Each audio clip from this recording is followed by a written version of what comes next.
বসে বিভিন্ন ধরনের কথাবার্তা আমাদের কানে আসে, মানুষ এইটা বলে সেইটা বলে, আমরা এই জিনিসটা কিন্তু ওভারকাম করতে পারি না।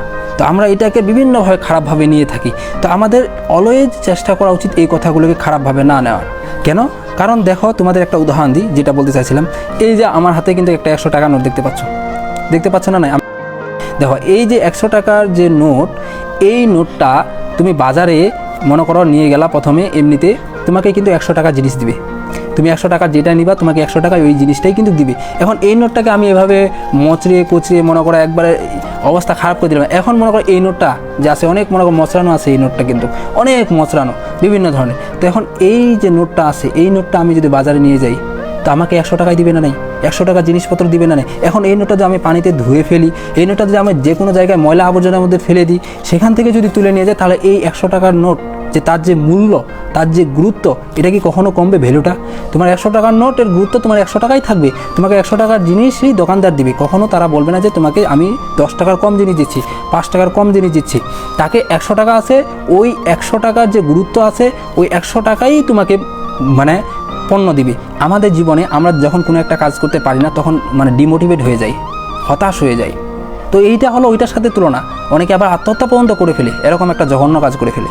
তো তোমার যে গুরুত্ব আছে, ভ্যালু আছে, এটা কিন্তু কখনো কমে না। যেমন একটা টাকার গুরুত্ব, ভ্যালু, সেটা কখনো কমে না। যে টাকা 100 টাকার নোটের গুরুত্ব সবসময় 100 টাকায় থাকে, ঠিক তেমনিভাবে তুমি যে আসো, তোমার ভ্যালু বা গুরুত্ব কখনোই কিন্তু কমে না। এখন তোমাকে জাস্ট ওই অবস্থানে নিয়ে পৌঁছাইতে হবে, তাহলেই তোমার গুরুত্বটা থাকবে। যেমন তুমি সহজ একটা যদি উদাহরণ দিই, দেখো 5 স্টার একটা হোটেলে যাবা, একটা দুর্বল হোটেলে যাবা, মানে নর্মাল যে ফুটপাতে হোটেলগুলোতে, দোকানগুলোতে, তো দেখবা ওই একই পানির বোতল যখন 5 স্টার হোটেলগুলোতে, সেগুলোতে দাম বেশি, বা খাবারটাও দেখবা ওইগুলোতে এখানে দাম বেশি থাকে, কিন্তু ওই একই জিনিস খাবার কিন্তু যে ফুটপাতে যে দোকানগুলো, এগুলোতে কম দামে পাওয়া যায়। কেন পাওয়া যায়? কারণ ওই অবস্থান ভেদে, ঠিক তেমনিভাবে আমাদের লাইফে আমাদের জীবনটা আছে, আমাদের জীবনটাও ঠিক একই অবস্থানে নিয়ে যেতে হবে।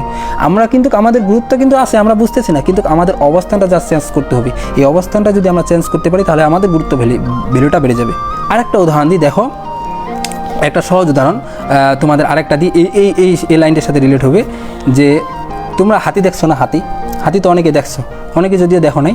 তো হাতি যখন কোনো একটা এলাকার পাশ দিয়ে যায়, তখন দেখবা যে যখন হাতি যায়, তখন মানুষজন সবাই দেখতে যায় ভিড় করে কিন্তু। আর তুমি লক্ষ্য করলে দেখবা যে হাতি যখন যায়, কুকুরগুলো, এলাকার যে বিভিন্ন ধরনের কুকুরগুলো থাকে, তো তারা কিন্তু অনেক চেঁচামেচি শুরু করে, অনেক ঘেউ ঘেউ করা শুরু করে, পিছন দিক থেকে অনেক চেঁচামেচি শুরু করে কিন্তু। তো এখন দেখো, হাতি যখন যায়, তো সে কিন্তু কখনোই ওই কুকুরের ঘেউ ঘেউয়ের দিকে কখনো লক্ষ্য রাখে না, এবং সে কিন্তু কুকুরের কি বলে না বলে সেটার দিকে কিন্তু কখনো সে কিন্তু এই যে থেমে থাকে না সেটার দিকে। আরেকটা বিষয় এখানে আছে যে হাতিকে যারা হিন্দু ধর্মের আছে, যদি আমি এখানে ধর্ম অত বলতে চাই না, জাস্ট একটা বলতেছি, জাস্ট উদাহরণের তাগিদে, তারা কিন্তু অনেক মানে, তারা কিন্তু এটা একটা দেবতা তাদের আছে, সেটার সাথে তারা কিন্তু অনেকটা তাদেরকে মানে ভক্ত করে আর কি। তো তারা কিন্তু হাতিকে প্রচুর পরিমাণে সম্মান করে। তো দেখো, হাতি একজন কিছু ব্যক্তির কাছে অনেক সম্মান পায়, কিছু ব্যক্তির কাছে সম্মান পায় না, অনেক ঘেউ ঘেউ করে। ব্যক্তি বলতে প্রাণীর কাছে, কিছু প্রাণীর কাছে সম্মান পায়, কিছু কাছে পায় না। তো তার মানে সে কি যার কাছে সম্মান পায় তার কাছে থেমে থাকে না, কিন্তু সে তার আপন গতিতে কিন্তু চলতেই থাকে, তার যে গন্তব্য, সেই গন্তব্যে গিয়ে কিন্তু পৌঁছায়। তো দেখো, আমাদের লাইফের ক্ষেত্রে, লেসনের ক্ষেত্রে এই দুইটা গল্প কেন বললাম? কারণ দেখো, মানুষ তুমি যখন কোনো কিছু একটা করতে যাবা, কোনো কিছু একটা করবা, তখন বিভিন্ন মানুষ বিভিন্ন কথা তোমাকে বলবে, সেটা বলবে, আরেকজন আরেকটা বলবে, তারপর অন্য মানুষ আরেকটা কথা বলবে। তো এই কথাগুলো তুমি কানে নিয়ে, তুমি যদি তোমার লাইফে তোমার যে স্বপ্ন আছে, গোল আছে, সেই লক্ষ্য থেকে তুমি যদি ছেড়ে দাও, তাহলে ক্ষতিটা কার? ক্ষতিটা তোমারই, কিন্তু অন্য কারো কিন্তু ক্ষতিটা হবে না।